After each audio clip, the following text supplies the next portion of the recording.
To go along with the notion of linear approximations, we have this idea of the differentials. Now, differentials are changes in your variable. So I think of dx as a small change in x.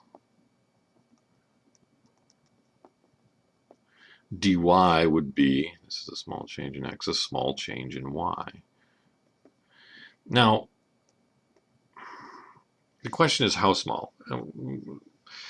To really be working with differentials, you should be thinking in terms of really small, like bigger than 0 but less than anything positive. Which you may say there isn't anything that small, and I'd just say, well, there aren't any real numbers that small, but there may be some other things. Anyway, now granted, we're not going to use them quite that small, but that's really what differentials are. They're really tiny changes in x and tiny changes in y, right? Notice that a derivative, dy dx, is a rate of change, where dy is just an amount of change.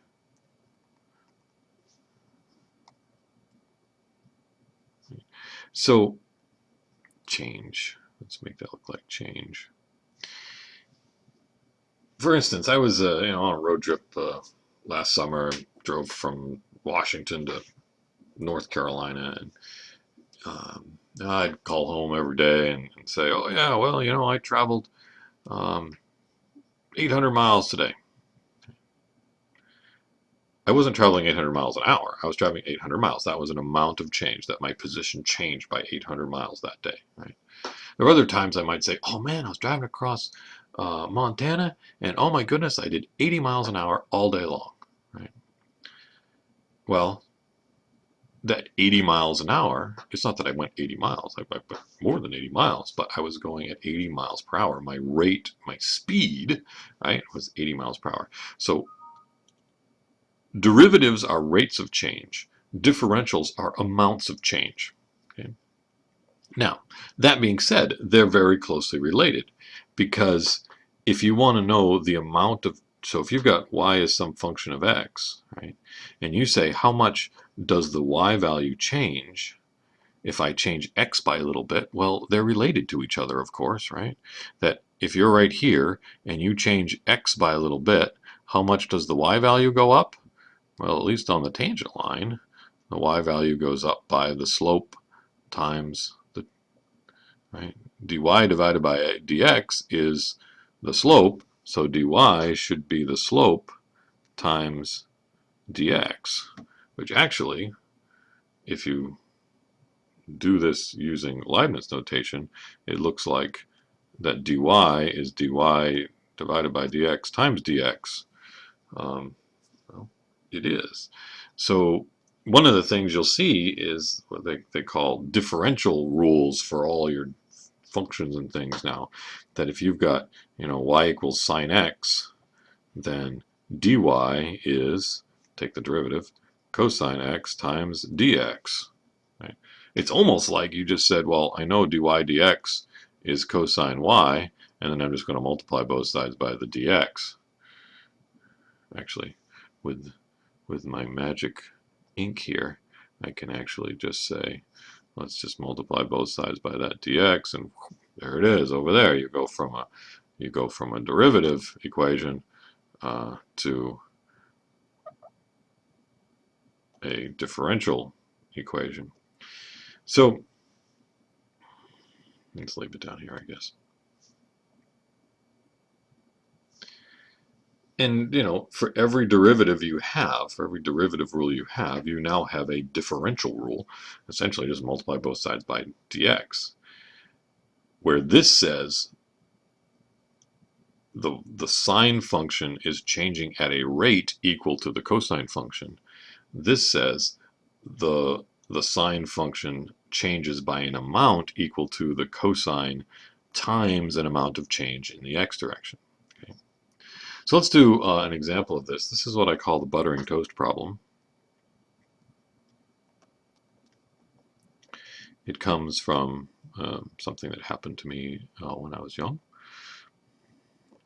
We lived in the next town to where my my grandfather lived, and quite often on a Friday afternoon, if it was a nice day, we'd ride our bikes the 8 miles over to his place, and we'd camp out in the woods, on Friday night, get up Saturday morning, and he'd make us breakfast, and he'd take toast. And now toast generally isn't round, but I'm gonna take some round toast here, and he would butter the toast by you know taking some butter and then going just like one swipe, maybe two swipes across the bread. And so you had butter in the middle of your toast, but there was no butter even remotely close to the edge. And I was little, I didn't know, but it just seemed to me that there was an awful lot of dry toast, and I would much rather that you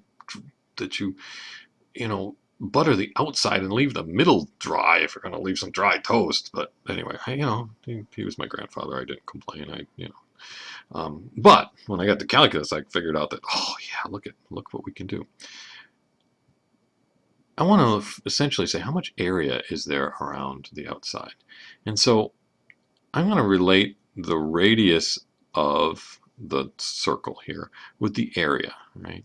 The area is equal to pi times the radius squared on any circle. Right?